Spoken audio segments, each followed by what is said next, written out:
Hello दोस्तों, कैसे हो आप। उम्मीद है कि आप स्वस्थ होंगे, मस्त होंगे और आपकी पढ़ाई अच्छी चल रही होगी। दोस्तों, आज के इस लेक्चर में हम एक चर का द्विघात समीकरण की प्रश्नावली 3 का प्रश्न क्रमांक 5, 6 और 7 को स्टेप बाय स्टेप हल करेंगे। ये प्रश्न बोर्ड एग्जाम 2027 के लिए महत्वपूर्ण है, इसलिए आप कॉपी और पेन लेकर अंत तक बने रहिए। दोस्तों, यदि आपने इस चैप्टर के पिछले लेक्चर नहीं देखे हैं तो आप हमारी प्लेलिस्ट में जाकर देख सकते हैं। हमारे चैनल पर पूरे चैप्टर को क्रमबद्ध रूप से पढ़ाया जा रहा है। आइए दोस्तों, बिना समय व्यर्थ किए आज का लेक्चर प्रारंभ करते हैं। चलिए शुरू करते हैं। आज का टॉपिक प्रश्नावली 3 का प्रश्न क्रमांक 5। प्रश्न क्रमांक 5 है हमारा, दो संख्याओं का योग 48 तथा उनका गुणनफल 432 है, संख्याएं ज्ञात कीजिए। ठीक है, तो चलिए इसको हल करते हैं। दो संख्याओं का योग 48 है बोल रहा है, संख्याएं ज्ञात करने के लिए बोल रहा है। यहां पर हम मान लेते हैं, माना कि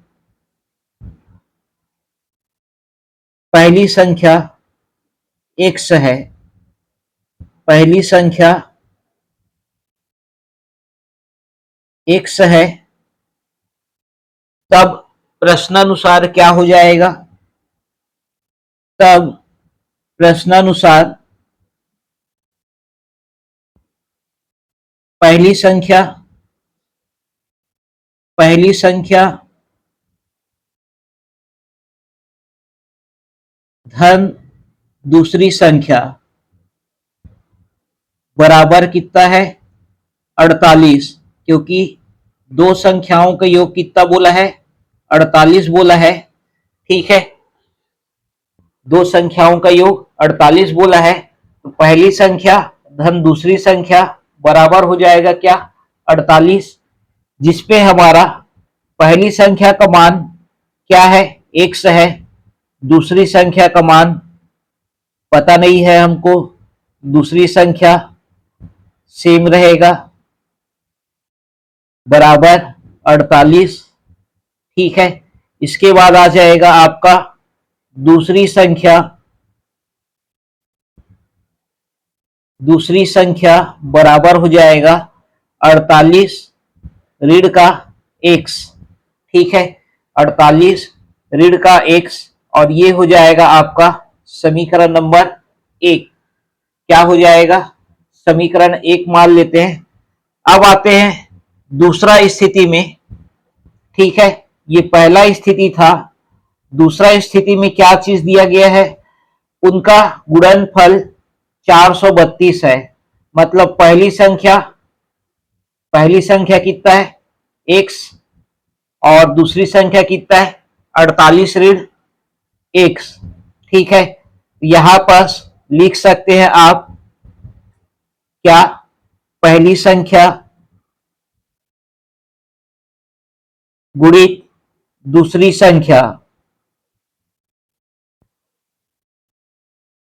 पहली संख्या गुणित दूसरी संख्या बराबर 432। ठीक है, इसके बाद जो है पहली संख्या का मान क्या है x माने है, दूसरी संख्या क्या आया, तब दूसरी संख्या आया 48 ऋण का x बराबर 432। ठीक है, कितना 432। अब इसको गुणा कर दीजिए, ये आ जाएगा 48 x ऋण का x का वर्ग बराबर 432। ठीक, इसके बाद अगला पद क्या आ जाएगा, इस ऋण का x के वर्ग को पहले ले लेते, धन का 48x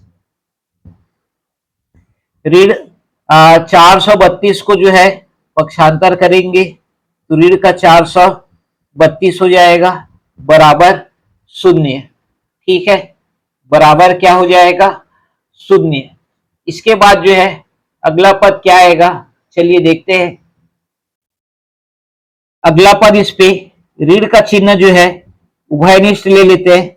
ये आ जाएगा x का वर्ग ऋण का 48x धन का 432 हो जाएगा बराबर 0 हो जाएगा।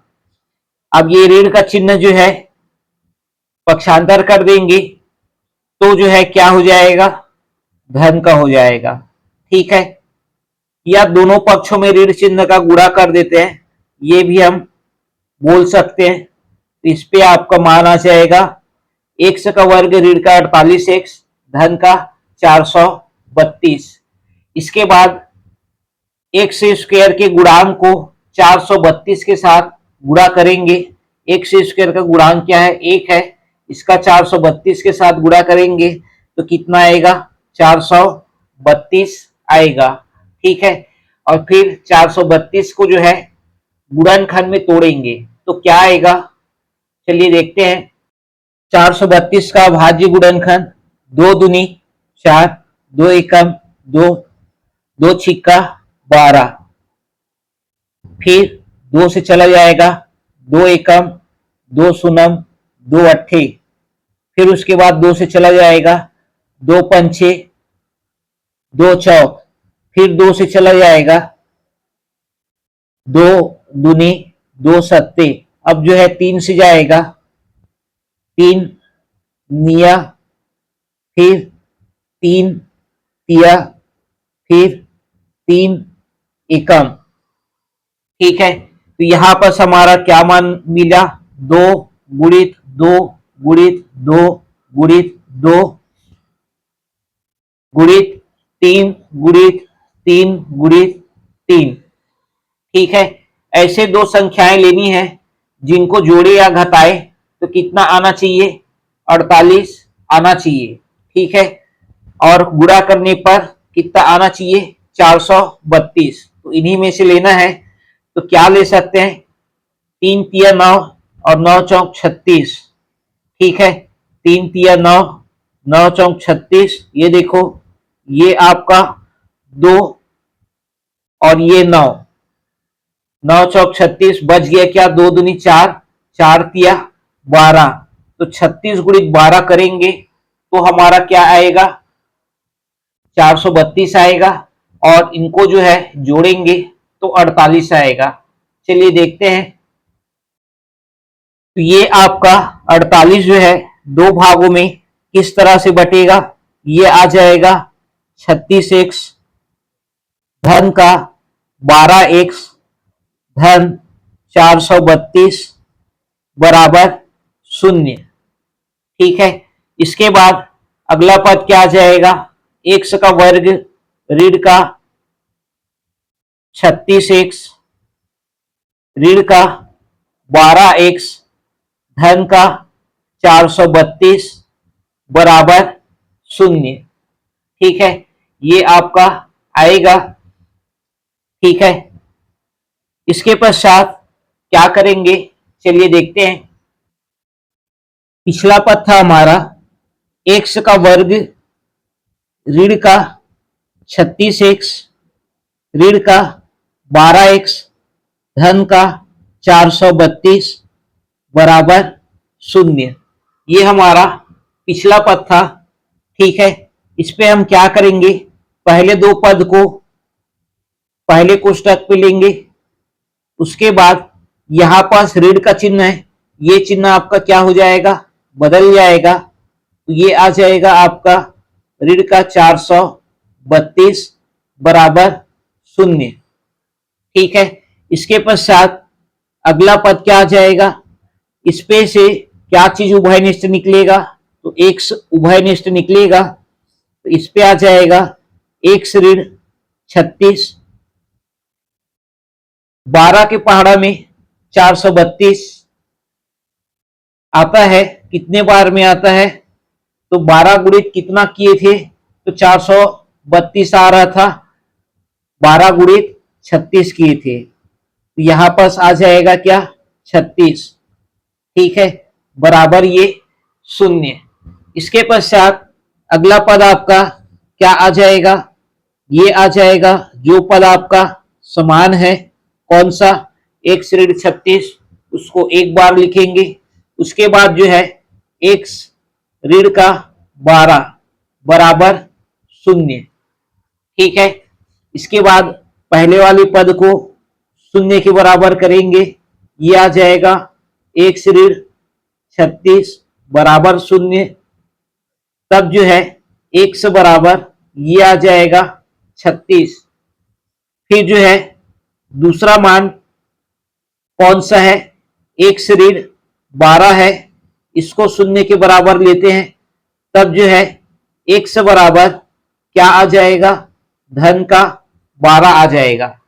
ठीक है, क्या आ जाएगा, धन का 12 आ जाएगा। पहला मान धन का 36 और दूसरा मान धन का 12। हमको दो मान कौन कौन सा मिला, x बराबर 36 और x बराबर 12। ठीक है, तो यहां पास लिखेंगे अतः पहली संख्या कितना हो, पहली संख्या x बराबर 36 हो, तब दूसरी संख्या क्या हो जाएगा, तब दूसरी संख्या को क्या माने हम, दूसरी संख्या को माने हैं, मतलब दूसरी संख्या आया था हमारा क्या, 48 ऋण का x। ठीक है, इस पे मान रख देते हैं, ये आ जाएगा 48 ऋण का 36 बराबर 12। ठीक है, ये हमारा क्या हो जाएगा, पहला आंसर है जब हमारा x का मान 36 है, लेकिन यहां पास दो मान मिले हैं। ठीक है, कितने मान मिले, दो मान। दूसरा स्थिति में क्या है, यदि पहली संख्या x बराबर 12 हो, तब x बराबर 12 हो, तब दूसरी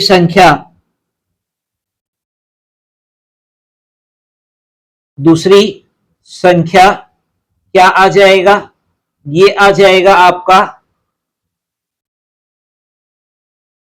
48 ऋण का x बराबर 48 ऋण का 12 बराबर 36।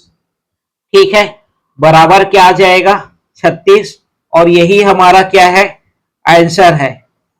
कहने का अर्थ इस पे ये है कि पहली संख्या जब 36 होगा, दूसरी संख्या 12 होगा, या फिर पहली संख्या जब आपका 12 होगा तो दूसरी संख्या कितना होगा, 36 होगा। ठीक है, तो इस तरह से इस प्रश्न को बनाना था।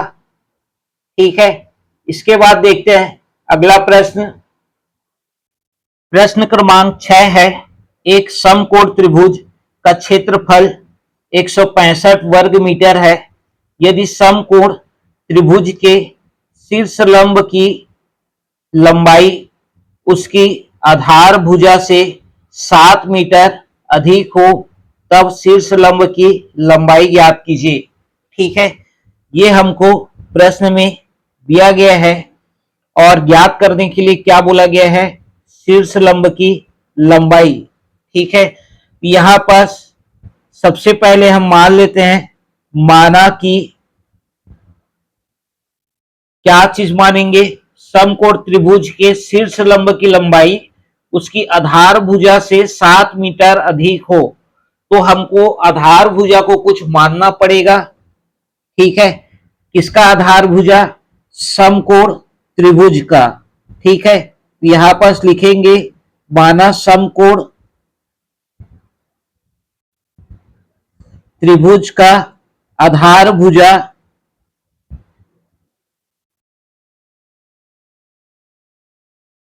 क्या है, x मीटर है। ठीक है, क्योंकि इसकी इकाई यहां पास क्या दिया गया है, मीटर में दिया गया है।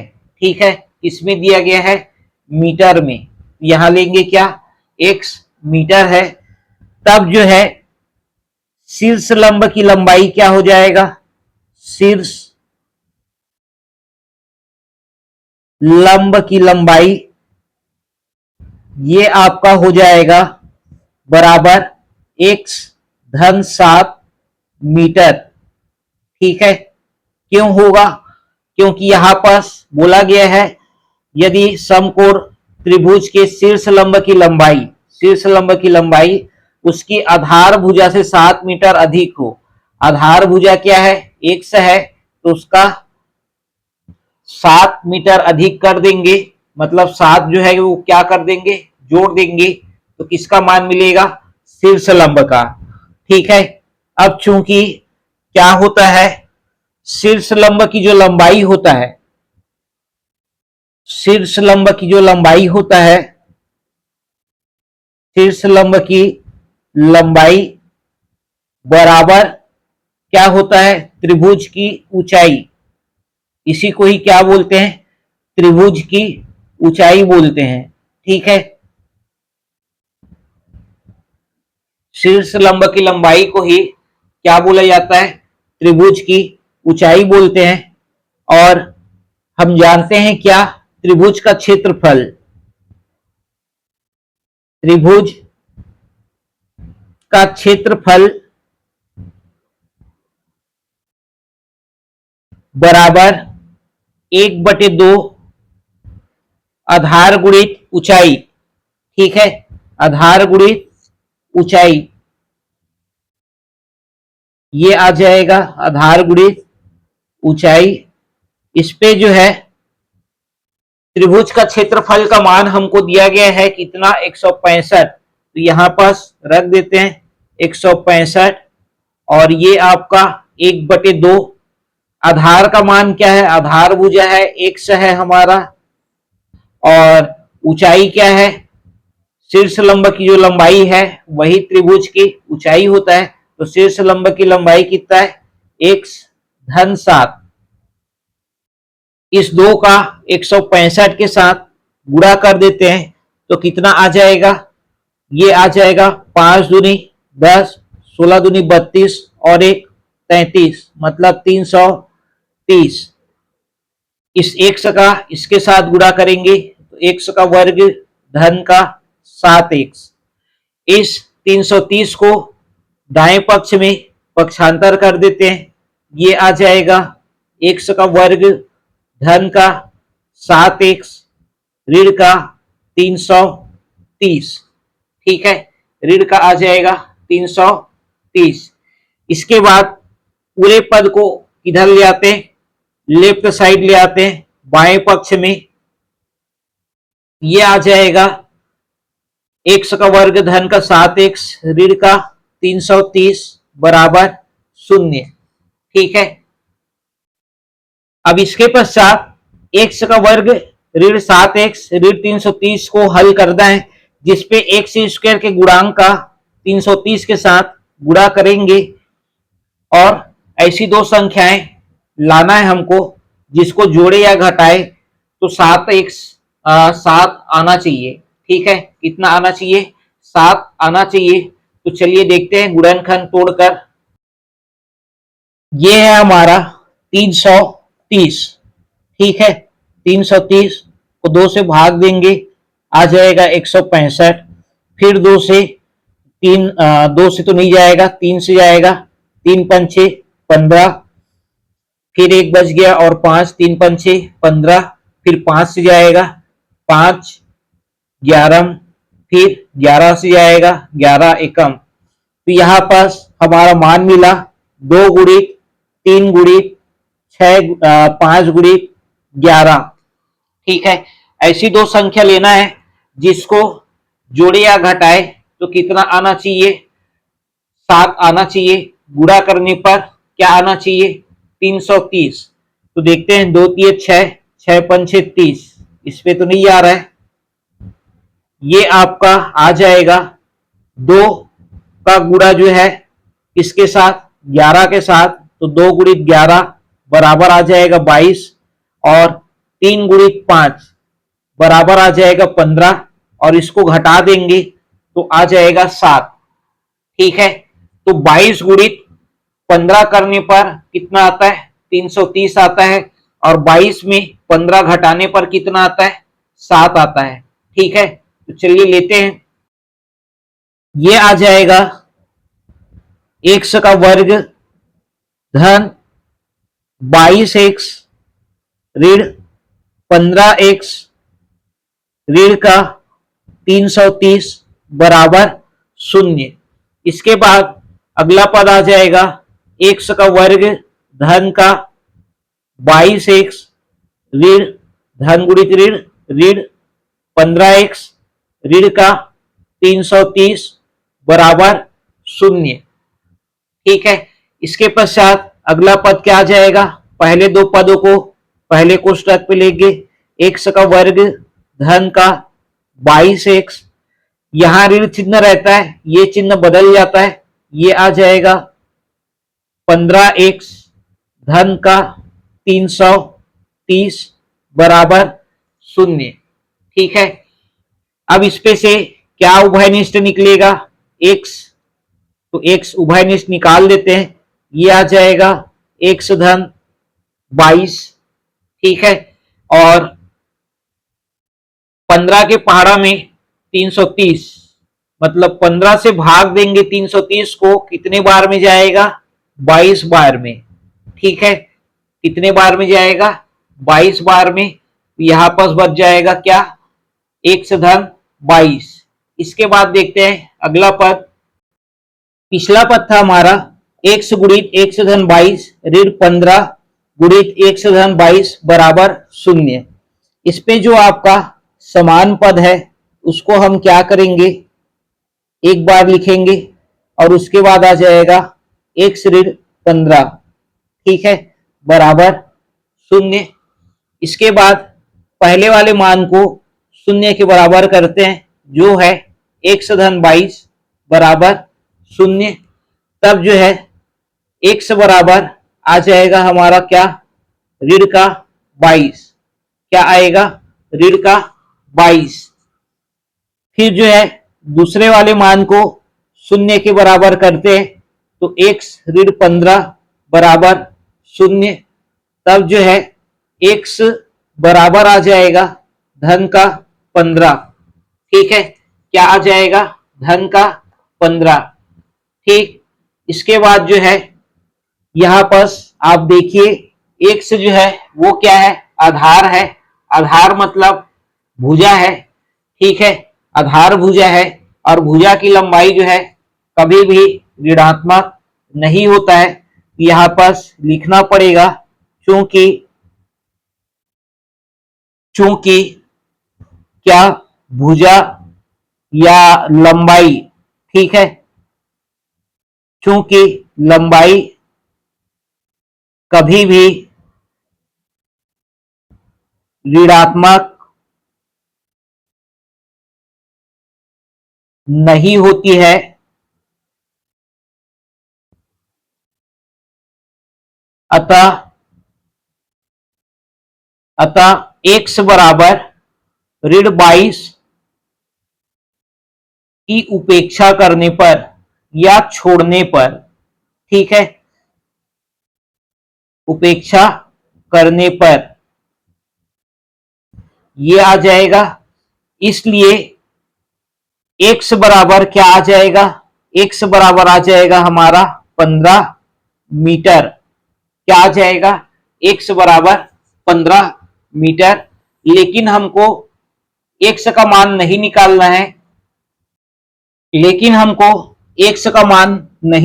है, किसका मान निकालना है? हमको निकालना है शीर्ष लंब की लंबाई। तो अतः शीर्ष लंब की लंबाई क्या था? x धन 7 था। ठीक है, तो यहां पास x का मान 15 रख देते हैं, 15 धन 7 बराबर 22 और इसकी इकाई क्या है? मीटर है। 22 मीटर ये हमारा क्या हो जाएगा? आंसर हो जाएगा। ठीक है, तो इस तरह से प्रश्न क्रमांक 6 को आपको हल करना था। ठीक है, इसके बाद देखते हैं अगला प्रश्न। चलिए देखते हैं प्रश्न क्रमांक 7। फलों की आयताकार क्यारी का परिमाप 76 मीटर है तथा क्षेत्रफल 357 वर्ग मीटर है। क्यारी की लंबाई तथा चौड़ाई ज्ञात कीजिए। ठीक है, तो जो है यहां पर क्यारी क्या है, आयताकार है। ठीक है, क्यारी जो है वो आयताकार है, तो यहां पर लिखेंगे माना कि आयताकार आयताकार क्यारी की लंबाई x मीटर है। ठीक है, क्या है, x मीटर है। ठीक, इसके पश्चात आगे क्या करना है, चलिए देखते हैं। क्यारी का जो परिमाप माने हैं वो हम माने हैं क्या, x। ठीक है, सॉरी, क्यारी की जो आयताकार क्यारी की जो लंबाई है उसको हम माने हैं x। हमारा जो है आयताकार क्यारी का परिमाप दिया हुआ है, आयताकार क्यारी का परिमाप, आयताकार क्यारी का परिमाप ये आपको दिया गया है कितना, 76 मीटर। कितना दिया गया है, 76 मीटर। ठीक है, आयताकार क्यारी का परिमाप क्या होता है, 2 गुणित लंबाई धन चौड़ाई, 2 गुणित लंबाई धन चौड़ाई बराबर 76। ठीक है, 2 से 76 कट जाएगा कितने बार में, 38 बार में। ठीक है, कितने बार में कटेगा, 38 बार में। और लंबाई का हमारा मान क्या माने हैं, x माने हैं, तो x रख दीजिए। चौड़ाई को हम कुछ नहीं माने, ये आपका ऐसे ही रहेगा, बराबर क्या आ जाएगा, 38। ठीक है, इसके बाद जो है चौड़ाई, चौड़ाई बराबर ये आ जाएगा 38 ऋण का x। इसको समीकरण 1 मान लीजिए। क्या मान लेते हैं, समीकरण 1। फिर इसके बाद जो है हमको दिया गया है क्षेत्रफल, क्या दिया गया है, आयताकार आयताकार क्यारी का क्षेत्रफल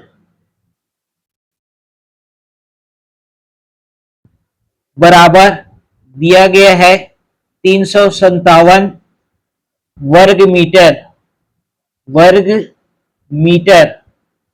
ठीक है, इस पे जो है आयताकार क्यारी का परिमाप तो निकाल लिए। क्षेत्रफल क्या होता है, लंबाई गुणित चौड़ाई, क्या होता है, लंबाई गुणित चौड़ाई बराबर कितना, 357। ठीक है, 357। इसके बाद जो है लंबाई का मान हमारा क्या है, x माने है, और चौड़ाई को कितना आ गया तब, 38 ऋण का x आ गया। ठीक है, बराबर 357। ठीक, इसके बाद इस x का गुणा 38 के साथ करेंगे, ये आ जाएगा 38x। इस x का ऋण x के साथ तो ऋण का x का वर्ग बराबर 357। ठीक है, अगला पद क्या आ जाएगा, इसमें अगला पद ऋण x का वर्ग, इसको पहले ले लेते हैं, धन का 38x। 357 को पक्षांतर करेंगे तो ऋण का 357 हो जाएगा बराबर 0। ठीक है, इसके बाद जो है यहां से ऋण चिन्ह निकाल लेंगे तो x का वर्ग ऋण का 38x धन का 357 बराबर ये आ जाएगा आपका 0। ठीक है, इसके बाद अगला पद क्या आएगा, चलिए देखते हैं। अगला पद हमारा आ जाएगा, ये ऋण चिन्ह दोनों पक्षों में गुणा कर देते हैं तो हट जाएगा। ठीक है, यहाँ पर x का वर्ग ऋण का 38x धन का 357 बराबर 0। ठीक है, इसके बाद 357 को गुणनखंड में तोड़ेंगे। चलिए देखते हैं। 357 का गुणनखंड 3 एकम 3, 3 एकम 3, 3 निया 17, 3 निया 27। ठीक है, इसके बाद जो है किससे जाएगा, ये है आपका, तो ये किससे जाएगा अब, 3 से तो नहीं जाएगा, 5 से भी नहीं जाएगा, 7 से देखते हैं, 7 से चला जाएगा। ठीक है, 7 एकम 7 और 7 सत्ते 49, फिर 17 से ही जाएगा तो 17 एकम 17। अब ये आ गया 3 गुणित 7 गुणित 17। ठीक है, हमको लाना क्या है, हमको लाना है ऐसी दो संख्याएं लेनी है जिनको गुणा करे तो कितना आना चाहिए, 357 आना चाहिए। जोड़े या घटाए तो क्या आना चाहिए, जोड़े या घटाए तब ये हमारा आना चाहिए 38। तो 21 गुणित 17 आएगा, जिसपे 21 में जो है 17 जोड़ देंगे तो कितना आ जाएगा 38। ठीक है, तो चलिए आगे हल करते हैं। ये आ जाएगा आपका x का वर्ग ऋण 21x धन 17x धन 357 बराबर 0। ठीक है, इसके बाद जो है अगला पद क्या आ जाएगा, x का वर्ग ऋण का 21x धन गुणित ऋण का 17x और ये धन का 357 बराबर 0। ठीक है, इसके पश्चात अगला पद, पहले दो पदों को पहले कोष्ठक पे, तो x का वर्ग ऋण का 21x, ऋण चिन्ह उभयनिष्ठ लेंगे तो ये 17x ऋण का 357 बराबर 0, ये आपका आएगा। इसके बाद जो है अगला पद क्या आएगा, चलिए देखते हैं।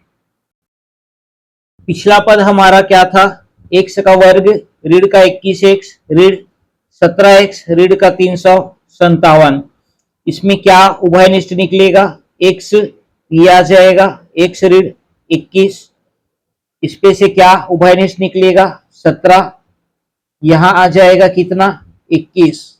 ठीक है, क्योंकि 21 गुणित 17 करने पर कितना आता है 357। ठीक है, फिर जो है अगला पद क्या आ जाएगा, x ऋण 21, x ऋण 21, ये जो है एक बार लेंगे और आ जाएगा अगले कोष्ठक में x ऋण का 17 बराबर 0। ठीक है, इसके पश्चात अगला पद क्या आ जाएगा, पहले वाले मान को 0 के बराबर करेंगे, ये आ जाएगा x ऋण 21 बराबर 0, तो x बराबर धन का 21। ठीक है, इसके पश्चात दूसरा वाला मान को 0 के बराबर करते हैं, दूसरा वाला मान है x ऋण 17 बराबर 0, तब जो है x बराबर आ जाएगा धन का 17। ठीक है, अब जो है हमको क्या निकालना है, लंबाई और चौड़ाई दोनों निकालना है। ठीक है, लंबाई भी और चौड़ाई भी ये आपको ज्ञात करना है। तो यहां पास क्या करेंगे, यहां पास हम लेंगे जब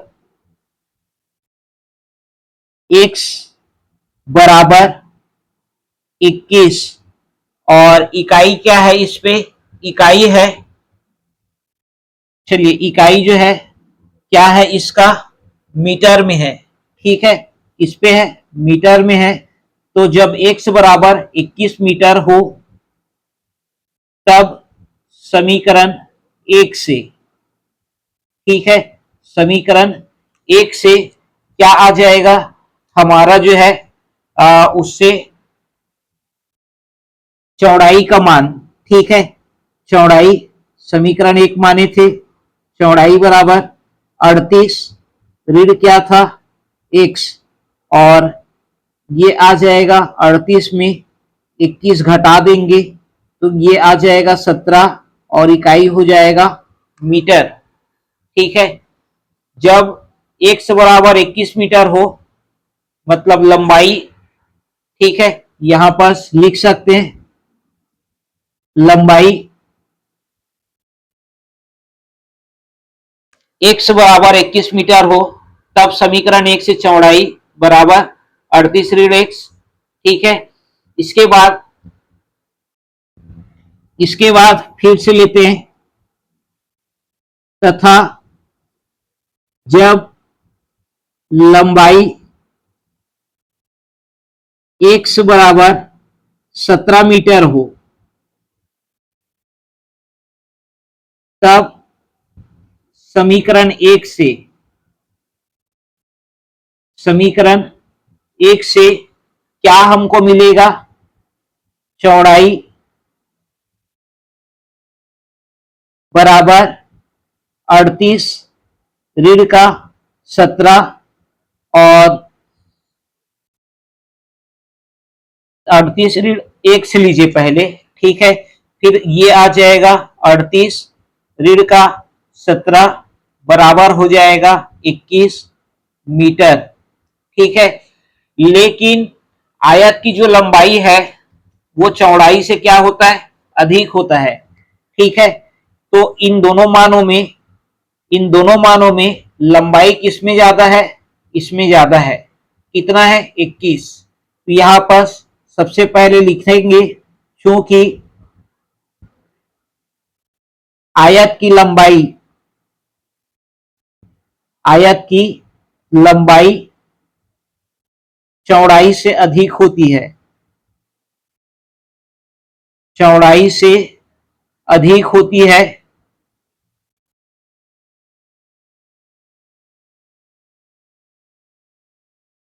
ठीक है, चौड़ाई से क्या होती है? अधिक होती है। इसलिए आयताकार क्यारी की लंबाई क्या हो जाएगा? आयताकार क्यारी की लंबाई ये आपका आएगा 21 मीटर। ठीक है, तथा चौड़ाई क्या हो जाएगा? तथा चौड़ाई ये आ जाएगा आपका 17 मीटर। ठीक है, ये क्या आ जाएगा? 17 मीटर। ठीक, तो इस तरह से इस प्रश्न को आपको हल करना था। ठीक है, तो दोस्तों आज के इस लेक्चर में बस इतना ही। अगले लेक्चर में हम प्रश्नावली 3 को जो है विस्तार से समझेंगे और उसके शेष महत्वपूर्ण प्रश्नों को हल करेंगे। यदि आपको हमारा यह लेक्चर उपयोगी लगा हो तो वीडियो को लाइक और शेयर अवश्य करिए ताकि अन्य विद्यार्थियों तक भी यह जानकारी पहुंच सके। अपनी राय और प्रश्न कमेंट्स में जरूर लिखिए और मैथ्स बाय अविनाश चैनल के साथ जुड़े रहिए। Thank you.